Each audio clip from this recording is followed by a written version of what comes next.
મદાલસાને પણ એ ખબર હતા કે મેં એને વ્યવહારનું જ્ઞાન તો આપ્યું જ, પરંતુ ભોગમાં ડૂબવાનો છે,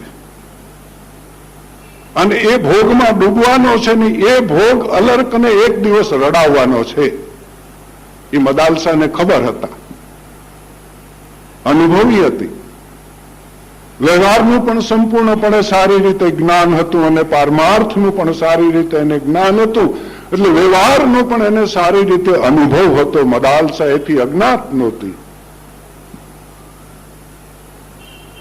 એટલે અલર્કનું જે ભવિષ્ય એ જાણતી હતી,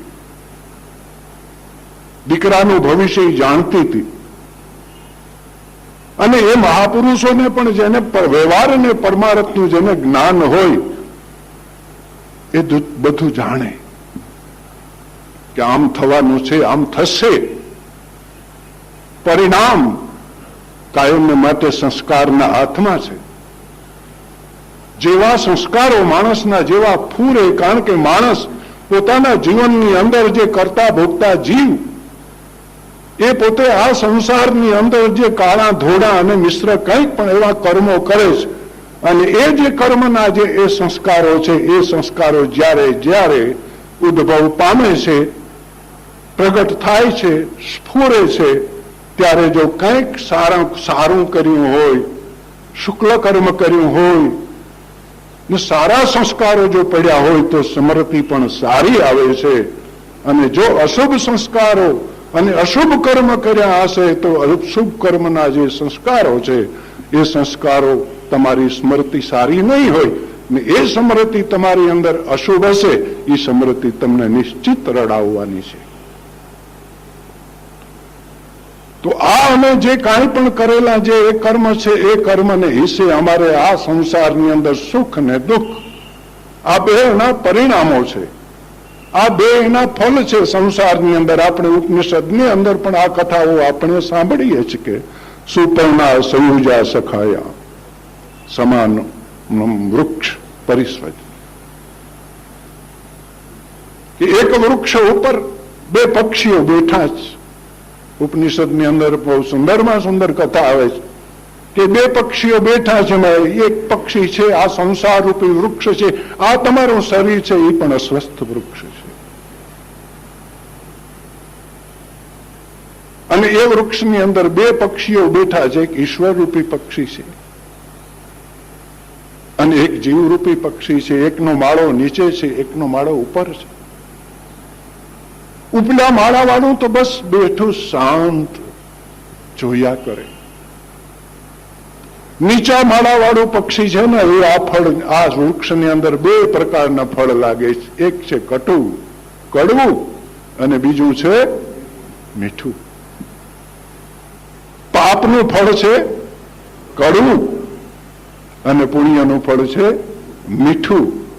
પરંતુ પુણ્ય બહુ ઓછું કરીએ છીએ, સમજો. શુભ કર્મ બહુ ઓછું થાય છે, અશુભ કર્મ વધારે થાય છે. એટલે શુભ કર્મનું ફળ જે સુખ છે, એની જે સુખ એટલી મીઠી કેરી છે, એની અંદર તો બહુ ક્યારેક ક્યારેક સાચ મારવાનો વખત આવે ને થોડું જરા હાસ્ય જીવનની અંદર હોય, પરંતુ વધારે ચાંચ મારવામાં આવે છે. અશુભ ફળ જે કટુ છે, કડવું છે, ઝેર છે, વિષ છે, એ ફળ ઉપર વધારે મારવામાં આવે છે. વધારે ચાંચો જયારે એ વારંવાર જયારે એ કટુ ફળ ખાવાનું વખત આવે છે ત્યારે જીવને દુઃખ થાય છે, ત્યારે જીવનની અંદર રુદન થાય છે. પરંતુ એ રુદન થતું હોય ત્યારે પણ મેરે ભાઈ બહેન આપણે વિચારીએ શા માટે રડું છું? રડવાનું કારણ શું? રડવાનું કઈ કારણ તો છે. આપણે કાયમને માટે દુઃખથી ઉપર ઉઠવા માંગતા હોય તો કોઈનું સુખ જોઈએ, કોઈની શાંતિ જોઈએ, કોઈનો આનંદ જોઈએ. ઘણા એવા આ સંસારની અંદર એવા વિશિષ્ટ પુરુષો છે, વિશેષ પુરુષો છે કે જેની સ્થિત પ્રજ્ઞતા, જેની શાંતિ, જેનો આનંદ જોઈને આપણને પણ થાય કે આપણે બહુ દુઃખી છીએ. આપણને તો થાય જ કે આપણે બહુ દુઃખી છે, ત્યારે આપણે વિચારવું જોઈએ કે હું કેમ દુઃખી છું, એને માટે મારી ક્યાંક ભૂલ થાય છે, એ કેમ સુખી છે. એવી રીતે પણ આપણને વિચારશું તો થોડો ખ્યાલ આવશે કે ભૂલ મારી છે. પરંતુ અહીં જેમ જેમ આ દુઃખી થાય ત્યારે ઉપર નજર જાય, કારણ કે માણસ ઉપર નજર કરતો નથી. ઉપર નજર કરે ને તો એને ખ્યાલ આવે. આપણે આપણા દુઃખથી ઉપર ઉઠવું હોય, સુખ તરફ જવું હોય તો કાયમ માટે ઉર્ધ્વ દ્રષ્ટિ થવી જોઈએ. આપણે ઉર્ધ્વ દ્રષ્ટિ કરતા નથી, અને એ પક્ષી જયારે ઉર્ધ્વ દ્રષ્ટિ કરે છે, કારણ કે દુઃખ માણસનો ગુરુ બને, અને દુઃખ માણસનો ગુરુ બને, અને જયારે સુખને શોધવા માટેના પ્રયત્ન થાય કે જીવનમાં સાચું સુખ ક્યાં હશે, શાશ્વત સુખ ક્યાં હશે, અખંડ સુખ ક્યાં હશે, અને એવું જયારે સુખ જયારે શોધવાની તમને ઈચ્છા થશે, ત્યારે તમારી દ્રષ્ટિ ઉર્ધ્વ થશે. અને એ ઉર્ધ્વ દ્રષ્ટિ થશે ત્યારે પરમાત્મા તરફ ઉર્ધ્વ દ્રષ્ટિ થશે, કે જે ઉપલા માળાવાળું જે પક્ષી જે શાંત સાક્ષી રૂપમાં જે બેઠું છે, પરમ સુખ જેને કહીએ, શાંતિ, લીતું કઈ નહીં, હલચલ નહીં કરવું, નહીં ભોગવવું, કશું પણ નથી, એવું જે એક શાંત બેઠું છે એ પક્ષી, એના તરફ દ્રષ્ટિ જશે ત્યારે એના જે સુખની, એની શાંતિ, એનો આનંદ છે એ તરફ આપણને આકર્ષણ થશે, ખેંચાણ થશે, એટલે વધુ વધુ એના તરફ ઉપર ઉઠતા જશું. પરંતુ કહે છે કે એ પક્ષી ઉપર ઉઠવા લાગ્યું, અને એ ઉપર ઉઠવા લાગ્યું તો એની આસપાસ કિરણો પડતા હતા, પ્રકાશના કિરણો હતા. આ પક્ષી જેવું ઉપર ઉઠ્યું અને એના કિરણમાં જ્યાં પહોંચ્યું ત્યાં તો આ પક્ષી ન રહ્યું, સાક્ષીની સાથે ભળી ગયું, કારણ કે પ્રતિબિંબ રૂપે હતું. પ્રતિબિંબ રૂપે હતું. જેવું ઉપર ઉઠ્યું અને એના કિરણની અંદર જ્યાં ગયું તો તેની સાથે એક થઈ ગયું. જીવ છે એ ઈશ્વરનું પ્રતિબિંબ છે. બિંબ, પ્રતિબિંબ બિંબમાં મળી ગયું. મદાલસા એ વાત પોતાના પુત્રને અલર્કને કહે છે. શબ્દો વાયમ નત્વમ રોદસી, બેટા અલર્ક, આવા શબ્દો કાઢીને તો ન રડ.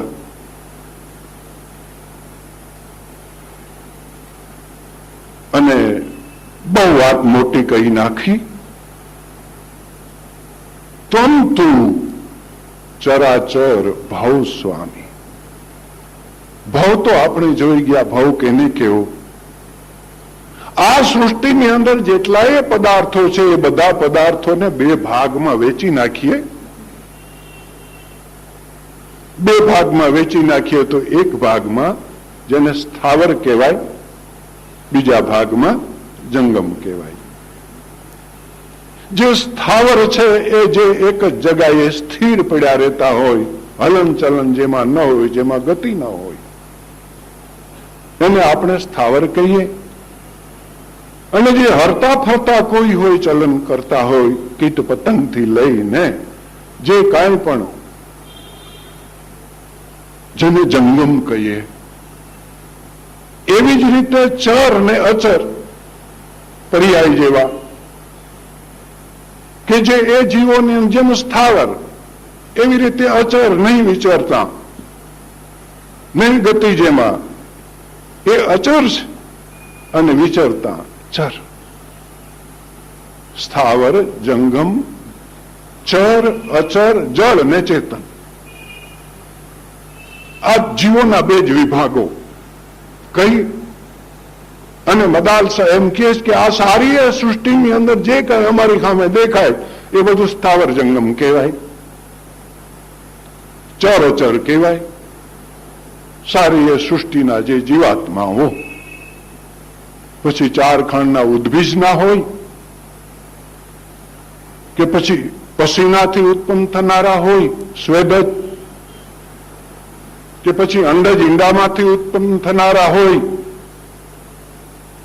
કે પછી જરાયું જ ખાણના હોય, આપણે પણ જરાયું જ ખાણના છે, એવી રીતે આ બધા એની અંદર આવી જાય, સ્થાવર જંગમમાં, ચર અચરમાં.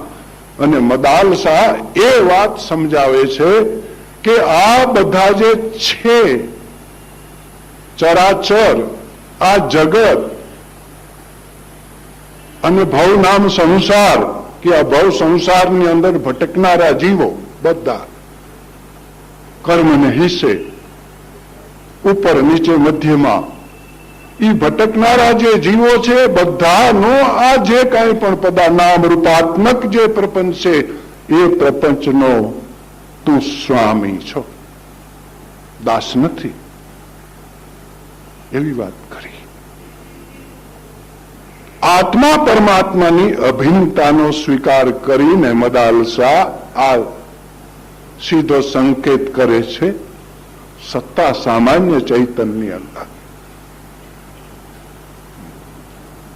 તું બધાનો સ્વામી છો કે જે ચૈતન્યની સત્તા, જે બ્રહ્મની સત્તા, જે પરમાત્માની સત્તાને આધીન સ્થાવર જંગમ, પરમાત્મા પોતે સારા એ જગતના સ્વામી છે, માલિક. એની હુકમમાં બધું હાલે. વરસાદ પણ ઈના હુકમથી વરસે, સૂર્ય એનાથી તપે, ચંદ્રમા એનાથી શીતલતા આપે, વાયુ એનાથી વહન કરે, બધું એની સત્તા નીચે હાલે, કારણ કે એ સ્વામી છે, એ સર્વનો માલિક છે. ને સર્વનો માલિક છે તો એવી જ રીતે અમારું વેદાંત એમ કહે છે કે જે આ પરમાત્મા છે એ જગતની અંદર આત્મા રૂપે વ્યવહાર કરે છે. આ વેદાંતનો સિદ્ધાંત છે કે પરમાત્મા પોતે જ આત્મા રૂપે જગતની અંદર વ્યવહાર કરે તો આત્મા એ પરમાત્મા છે. તો મદાલસા આવી રીતે સંકેત કરી અને અલર્કને કહે છે કે હે બેટા, તું શા માટે રડે છે? શબ્દો વાયમ ન ત્વમ રોદસી, આવા શબ્દો કાઢીને દીકરા ન રડ. તું તારો વૈભવ, તારી સમૃદ્ધિ, તારો આનંદ, તારી શાંતિ, તારો સ્વભાવ જે છે એ સ્વભાવને તું યાદ કર. તું કોણ છો? ચરાચર ભવ સ્વામી. એ વાત કરી દીધી. તું ચરાચર આ જગત છે એનો તું સ્વામી છો. અહમ બ્રહ્માસ્મિનો અનુભવ કરનારા, વસુંધૈવ કુટુંબકમમાં જીવનારા પણ એને પણ એમ થાય છે કે આ વિશ્વ મારું છે, આ વિશ્વનો હું છું, આ બધા મારા છે, હું એનો છું. તમે કોઈ સ્થાન ઉપર જાઓ, કોઈ જગ્યાએ જાઓ તો તમને એમ ન લાગે કે આ મારું નથી. આ મહાપુરુષોનો અનુભવ છે. આટલું બધું ઐશ્વર્ય, આટલું બધું વૈભવ, આ ભગવાને તમારી સામે આ બધી સમૃદ્ધિ જે મૂકી એ છે સમૃદ્ધિ તો ઈશ્વરની, પરમાત્માની છે. પણ ઈશ્વરે પોતા માટે આ સમૃદ્ધિ ઊભી નથી કરી. એની એવી ભોગની ભાવના નથી.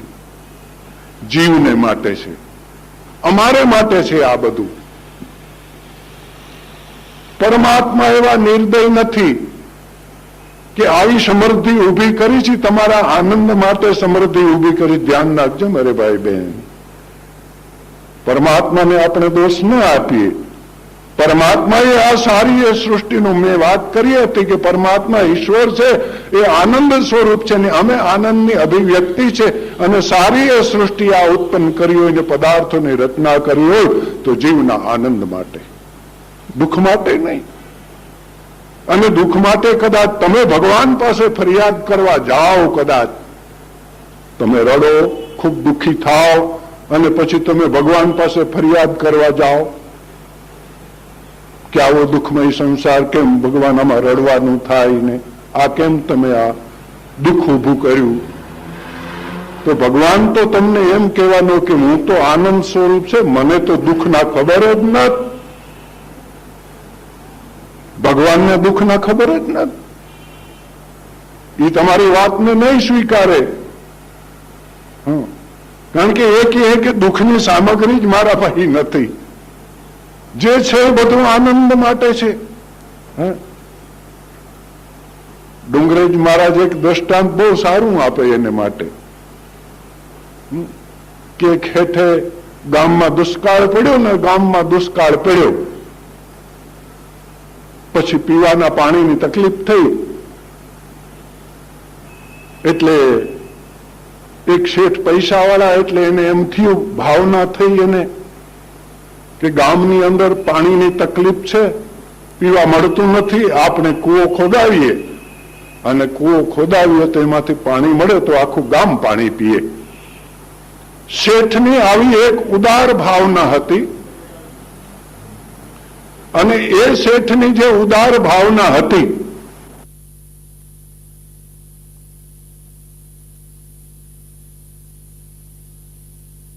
ત્યાં રમતો તો કૂવામાં પડી ગયો કૂવામાં પડી ગયો એટલે પછી એ જે ગ્રસ્ત હતા ને એ શેઠને ગાળો મીંડ્યા કાઢવા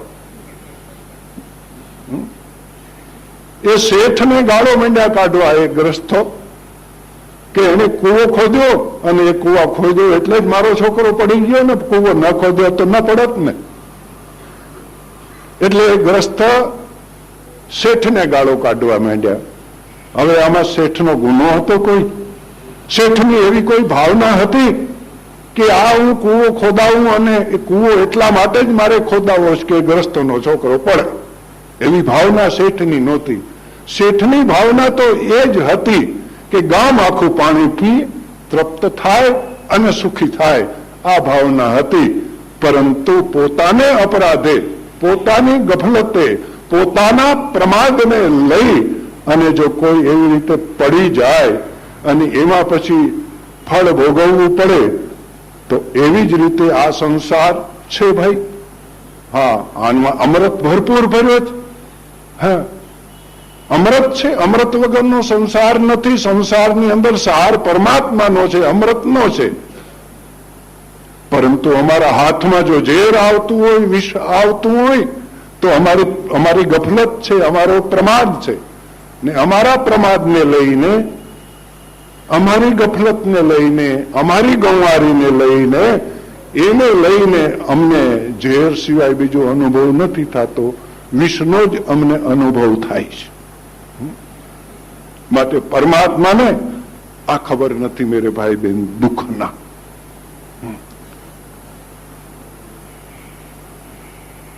દુઃખ એ આપણા કર્મનું ફળ છે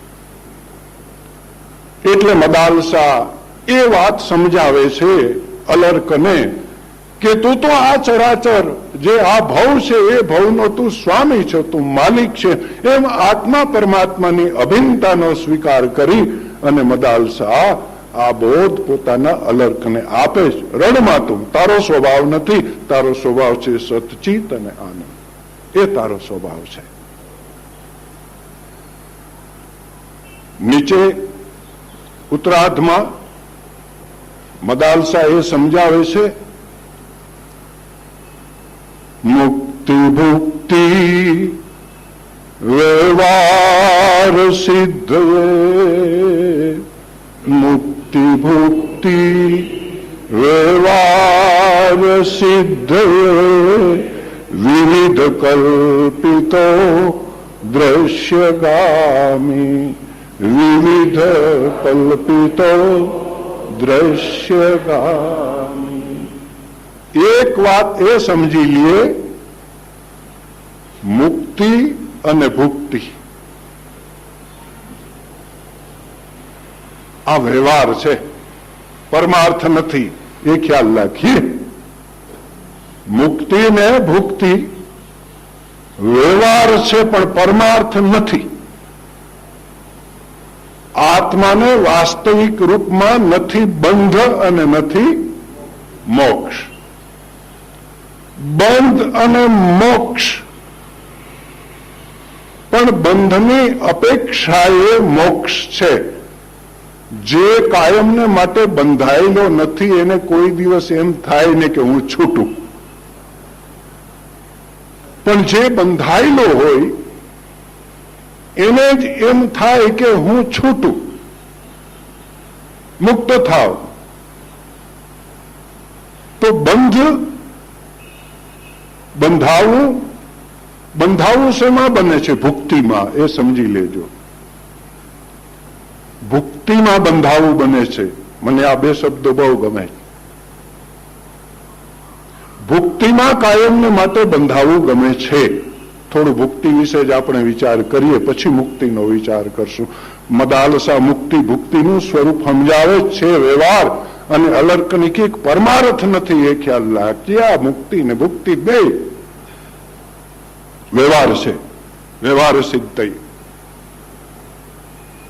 વિવિધ કલ્પિતો દ્રશ્યગામી.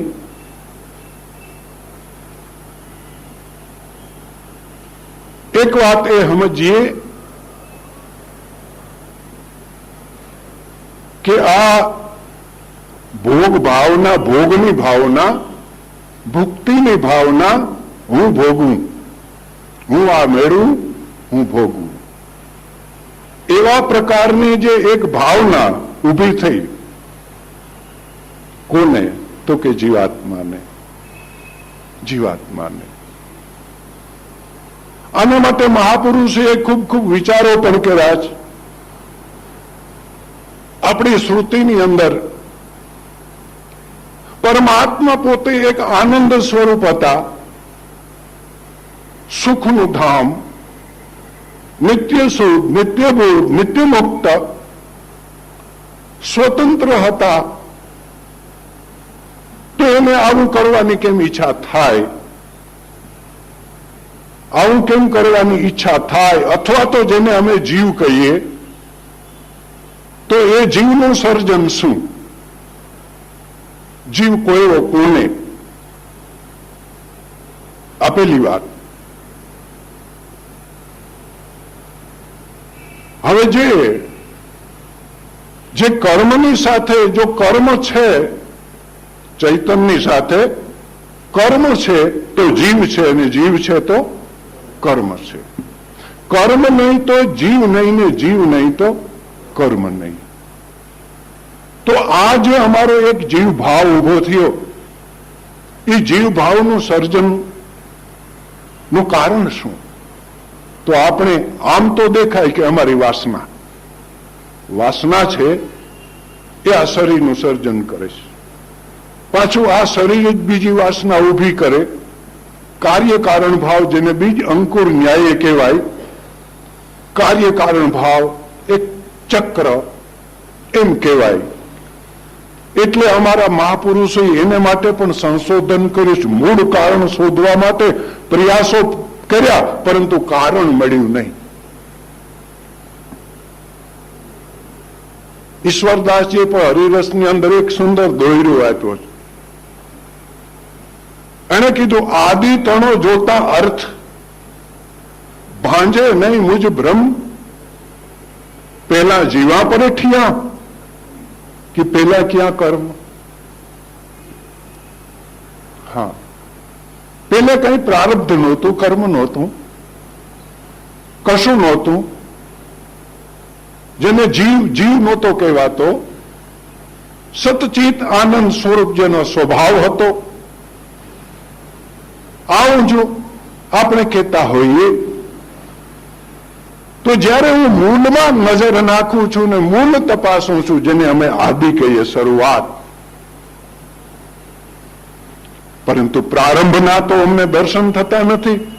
શરૂઆત કોઈને અમે જોઈ શકતા નથી. એટલે અમે અમુક બાબતોની અંદર, અમુક વિષયોની અંદર અમારે અનાદિ શબ્દનો પ્રયોગ કરવો પડે છે, જેની શરૂઆત ન જોઈ શકાય. બ્રહ્મ, અમારે વેદાંતની અંદર બ્રહ્મ, માયા, અવિદ્યા, જીવ, એનો સંબંધ, એનો ભેદ,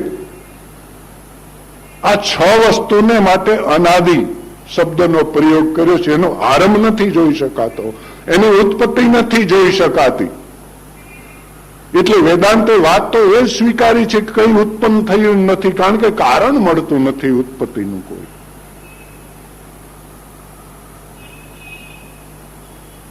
શરૂઆત ક્યાંથી?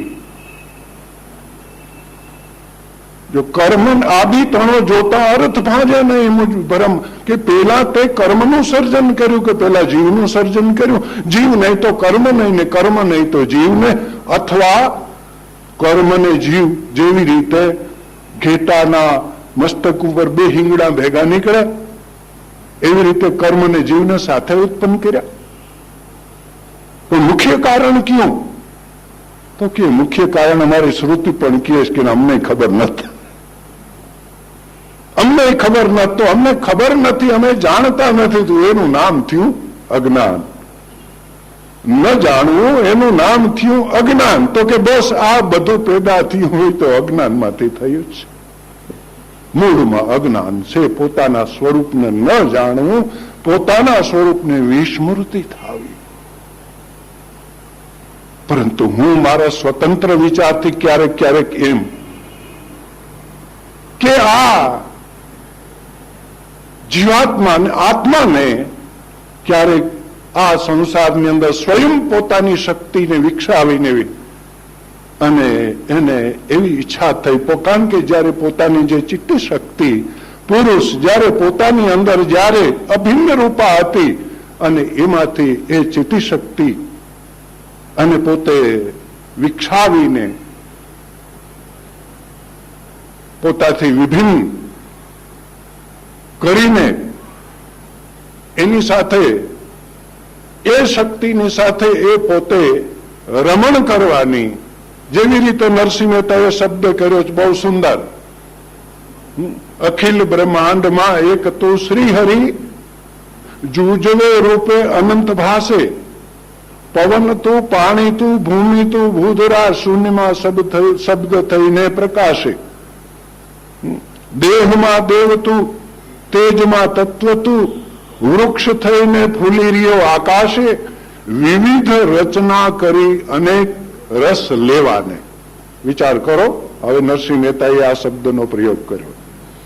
વિવિધ રચના કરી અનેક રસ લેવાને, શિવ થકી જીવ થયો એ જ આશે. બસ આ આશા અમારી કે એને પણ એમ થયું કે અલગ અલગ અલગ અલગ પદાર્થોની અંદર અલગ અલગ રસનો અનુભવ લેવો.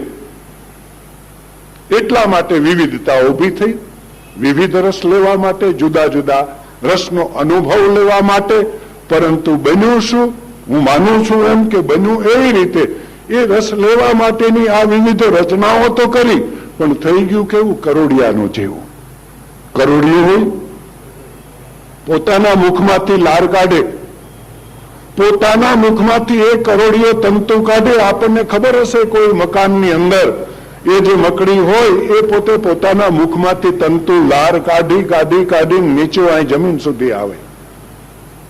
જમીન સુધી આવે ને પાછો એ તંતુને એ લાળને ગળતો ગળતો ગળતો ગળતો પાછો ચાલ્યો જાય ઉપર. અમારે તો ત્યાં આશ્રમની અંદર ઝાડવામાં વૃક્ષોમાં નવું બહુ જોવામાં આવે, ખૂબ આનંદ થતો હોય જોવામાં. અને એવી રીતે એ કરોડિયો, માનો કે જ્યાં સુધી એ તંતુ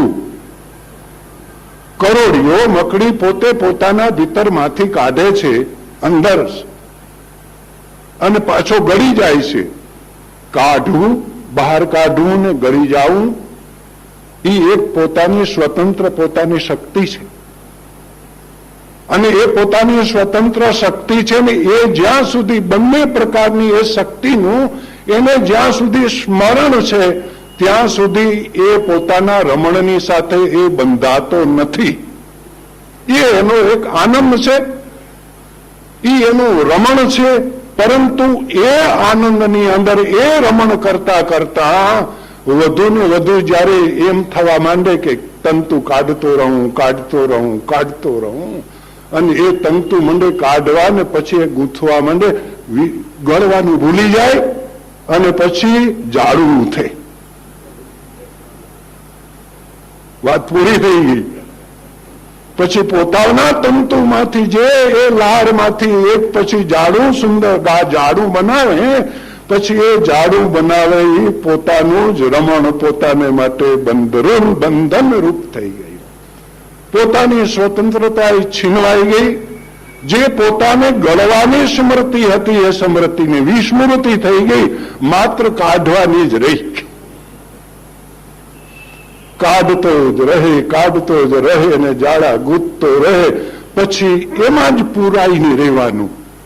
જાડામાં એ ઝારાની અંદર જ એને પુરાઈને રહેવાનું, એમાંથી જ એને જીવવાનું સાધન ખોરાક પણ બધા મળી જાય. કોઈ મચ્છરો ને આવીને બેસે તો એ બધો ખોરાક પણ એમાં ને એમાં મળી જાય ને બસ એ ઝારાની અંદર પુરાઈને રહેવું ને એમાં પછી આમાં સાફસૂફ કરનારી અમારી બહેનો હાથમાં ઝાડુ લઈને આવે. બસ આ દશા. હવે આ અમારો સંસાર થઈ ગયો,